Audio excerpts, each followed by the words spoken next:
ఇది కూడా వాక్యాన్ని దృష్టిలో పెట్టుకుని ఆలోచన చేయాలి. క్రైస్తవ జీవితం అంటే ఆషామాషి కదా అని చాలాసార్లు చెప్పాను.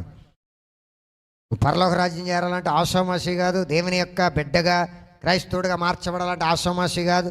దేవుని అనుగ్రహం నీపైన ఉండాలంటే ఆషామాషి కాదు.